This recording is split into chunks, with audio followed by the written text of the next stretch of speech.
Welcome to the Friday edition of Wine's World, and we're now in the period of Lent. My Tuesday video was on pancakes and collops to mark the very tail end of Carnival, and then we moved to Ash Wednesday, the first day of Lent.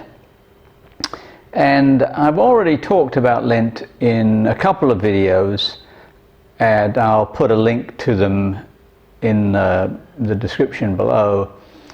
And today I want to just elaborate on one of them, which concerned fasting in Lent. And in that video that I made about a year ago, I made a distinction between fasting and abstinence, and I mentioned that fasting, strictly speaking, means not eating at all, or in some case not eating or drinking anything at all.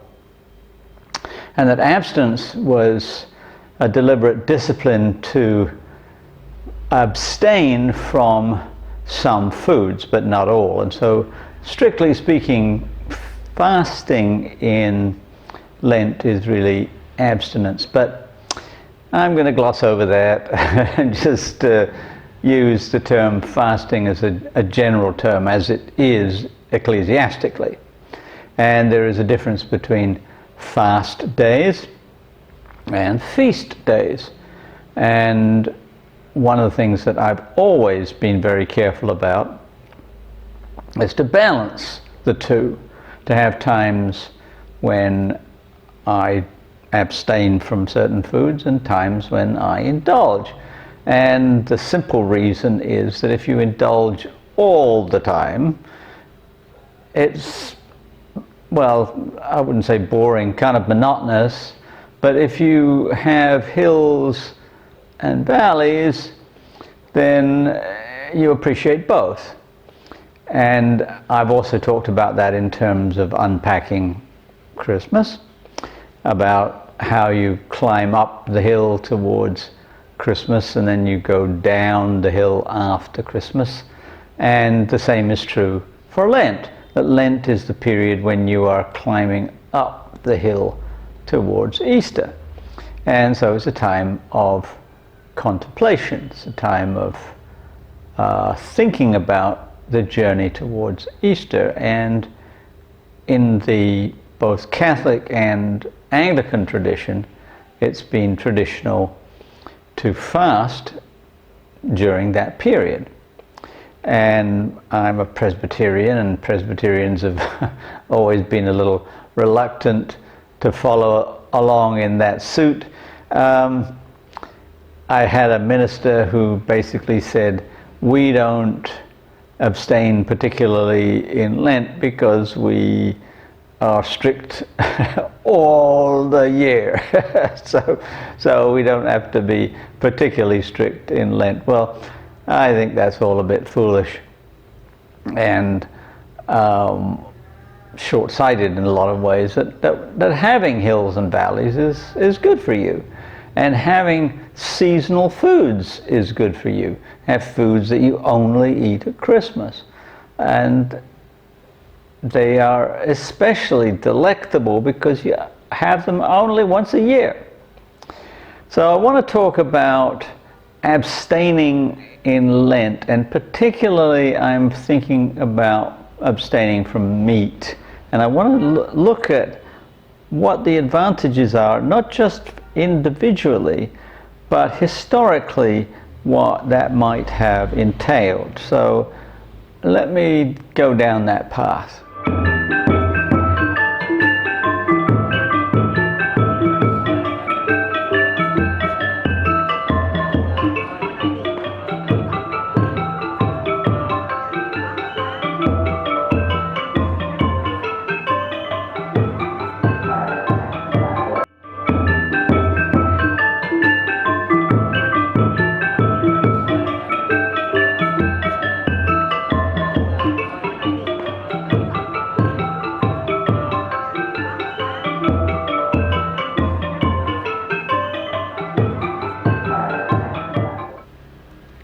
Now, first of all, let me just give you a little foretaste of Easter by mentioning some other foods, or potential foods anyway: eggs and rabbits.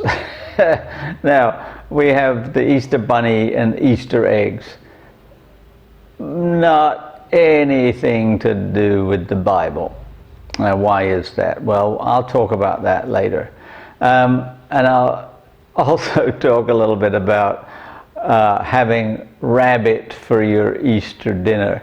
It's a little bit like having reindeer for your Christmas dinner, which in fact they do in certain parts of Scandinavia. Very popular Christmas dinner is reindeer. And I have had Easter rabbit on Easter Sunday. Not in any sense blasphemous, but I'll explain that a lot later. What I want to talk about now is not eating meat, and I'm going to particularly focus on not eating lamb during Lent, but eating lamb for Easter dinner. Now, there are two different reasons for those habits, those traditions. I'll get to that in the end. Let's start by thinking about how people ate meat 200 years ago. So sometime around the early 19th century. They had no refrigeration, and therefore no way to preserve fresh meat for very long. They could preserve it for a reasonable amount of time, but if you're going on a long sea voyage, or if you're going to be part of the Navy and your ship was going to be at sea maybe for a whole year, you could have the officers could have some fresh meat by keeping actual animals on the ship, and they did. They had chickens and goats and sheep, maybe a cow, which they bought in different ports, and then on certain special occasions they would slaughter an animal and have fresh meat for maybe a week. But the common sailor had to eat salted beef and salted pork, because that was the only way that they could preserve the meat for long periods of time. And that was also true for the general population over the annual cycle. That is, you could have fresh meat in the summer, into the autumn, no problem, because you had plenty of food for the animals, and the animals could be put into pasture. It wasn't common for sheep, for example, to eat grain or other produced foods. They would be put into pastures and would graze on grass. And that meant that when winter came, you had a choice, because, well, sure, you would have some hay maybe for horses and for cows and so forth, but you had limited quantities and you didn't have pastures.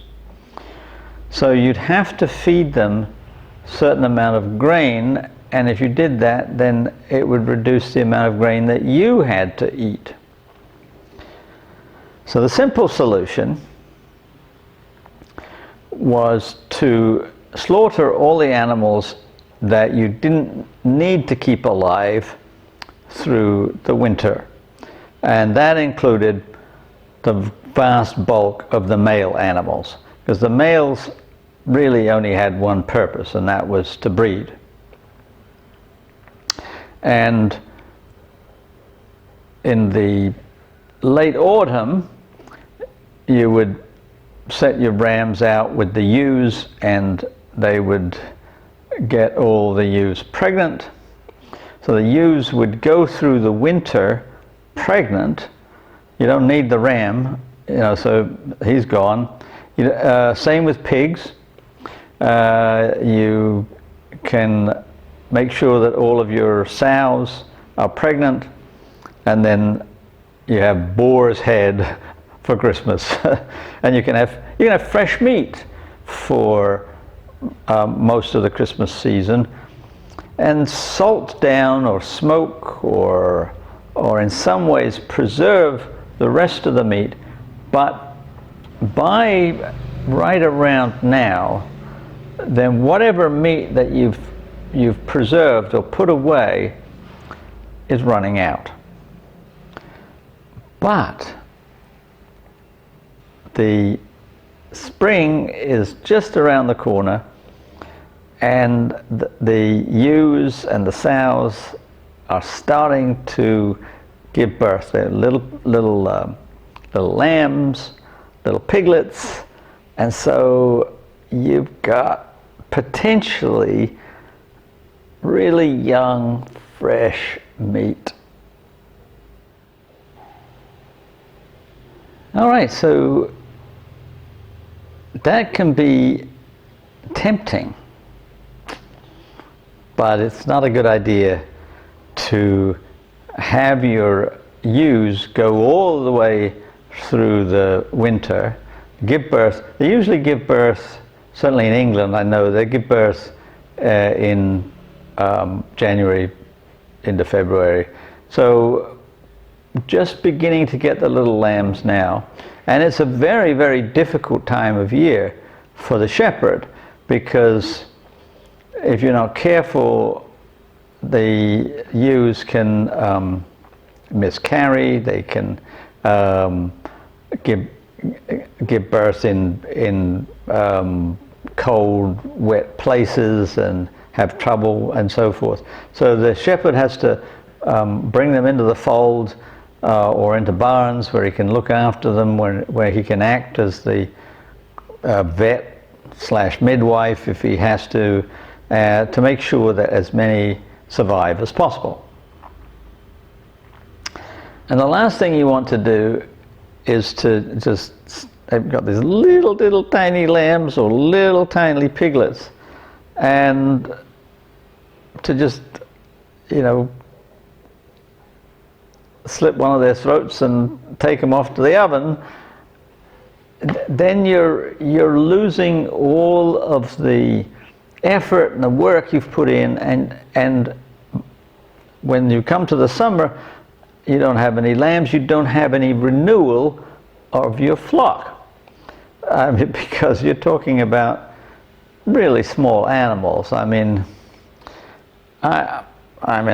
pretty sure that a healthy appetite in like one person could easily eat a whole newborn lamb or a whole new piglet.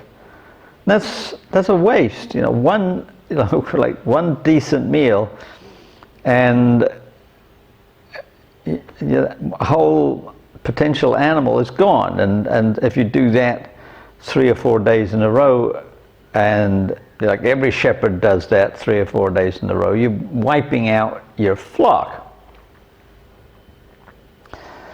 So one way that you can prevent that is to say, okay, during Lent, we will not eat meat.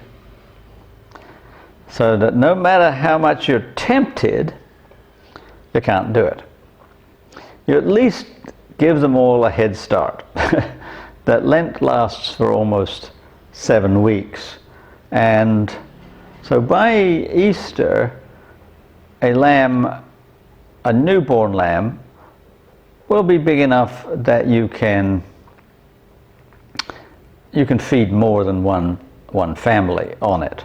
Now one of the things that always surprises me is that when you buy a leg of lamb in the butchers these days, it's like this it's pretty big. I mean, like I normally would buy only half. You know, you either buy the shank end or the shoulder end, and you know, like half a leg easily fed my family of 5 when I was a boy. Well, that's a pretty big animal. It's not a a 7 or 8 week old lamb. That's more like 9 months or 10 months. I'm not sure what the actual definition of lamb is, but I think it's under a year old. We don't eat mutton anymore, that is mature sheep. It tends to be a bit too gamey for most people these days. And there's a distinction between animals that are raised for their meat and animals that are raised for their wool, and they're different breeds. So the ones that are raised to be meat are mostly raised to be just about a year old, and then they're butchered, and a few ewes are kept so that they can breed for the next year, and so on. So part of my point is that Lent has a function behind it.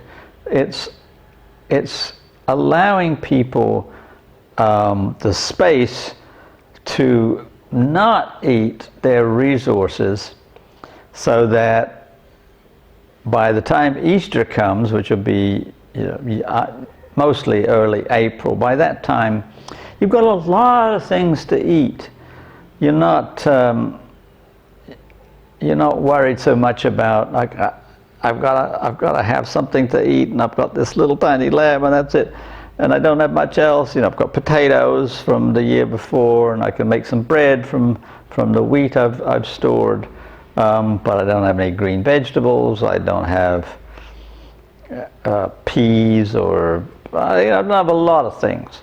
But by the time April comes along, you've got a real abundance of stuff. You've got some spinach, some lettuce, all kinds of stuff, and your potatoes, of course, and all the rest of it. And so the pressure has been taken off this delectable little thing that comes along in late January and early February. You've got so much more that you can indulge in. So Lent is in a way the church's like rubber stamp on what people should be doing anyway. It's just that we can't always count on people doing it. But if the church says, well, no, you shouldn't really be doing that, then it just adds a little bit more discipline or a little bit more incentive to do the right thing. But we don't need to do that anymore. We've got refrigerators, we've got freezers, we've got airplanes, so we can get meat from the southern hemisphere if we want to, where the seasons are all turned upside down. So where it's late winter, early spring in England, it's late summer, early autumn in Argentina. They got plenty of sheep there. They got plenty of cows there. They can ship them up. So we don't have to follow that seasonal round anymore. And I really have 2 different responses to that. Now, one of them is, okay, if that's what you want to do, go ahead. I prefer not to. I prefer to eat things in season. I like to eat strawberries in May or June, because that's when they're in season. I don't like to have strawberries for Christmas dinner. In Argentina, I used to eat tropical fruit in a fruit salad for Christmas, but that was because that's what was seasonal. I like to eat the things that are in season. And so I like to have lamb on Easter Sunday because it's in season in the Northern Hemisphere in April. I mean, there is also the fact that it connects Easter and Passover, and the Passover lamb is a very, very old tradition as well, although the Passover Seder these days usually just has a token piece of lamb. It's not usually a lamb dinner for all kinds of historic reasons.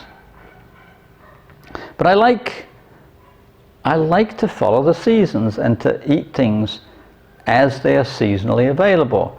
And in Cambodia, that's pretty much a necessity because the markets here, especially the fruit and vegetable markets, are all local because the fruit and vegetables are all locally grown.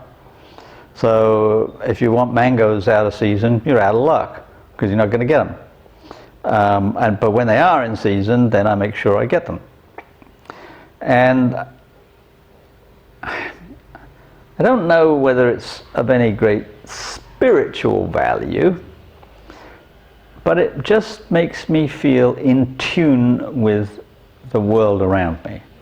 You know, here in Cambodia, that's a little difficult because we don't have seasons. We're very near the equator, and every day is about the same length, 12 hours of daylight, 12 hours of night. We have a rainy season though, and that means that the fruit after the rainy season is much plumper and so forth than before. So we do have seasonal variation.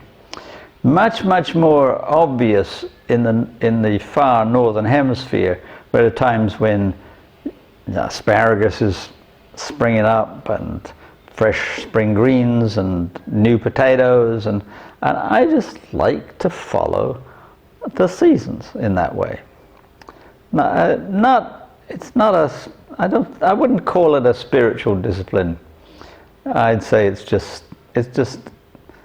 being in tune with the world around me.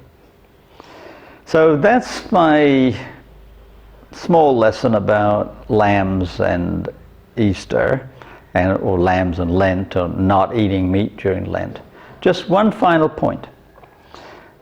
I don't particularly follow Lenten abstinence or fasting. I usually do something, but I spend the time more in meditation and contemplation than in like giving up something. I'm sufficiently Presbyterian to be of that order. But here's the thing that a lot of people don't understand, particularly if they're not trained in traditional Catholic tradition. According to strict canon law in the Catholic Church, every Sunday is a feast day. Every Sunday. And that includes the Sundays in Lent. That's why the Lenten season is 40 days of fasting. And so you do the counting. Now wait a minute. Lent is nearly 7 weeks long. How can it be 40 days of fasting if it's 7 weeks? Well, it's not. It's 6.5 weeks. But it's actually 46 days total from Ash Wednesday to Easter Sunday. And 46, you take the 6 days off for the Sundays in Lent, and so you end up with 40 days. They're not 40 contiguous days, they're 40 days in total. And so 6 days, if you're not eating meat, let's say, you don't eat meat for 6 days of the week, and on Sunday you can eat meat. You're not supposed to indulge, go crazy. The idea of a feast day is not that you gorge yourself, but just that you have no things that you must abstain from on that day. And there have been various ways of computing this historically, but so Sunday is always a reprieve, and then the other 6 days you have to be strict. All right, so that's my little dissertation on Lent and Lenten disciplines. For now, I'm not sure what I'm going to be doing on Tuesday. Be some kind of Lenten dish or other.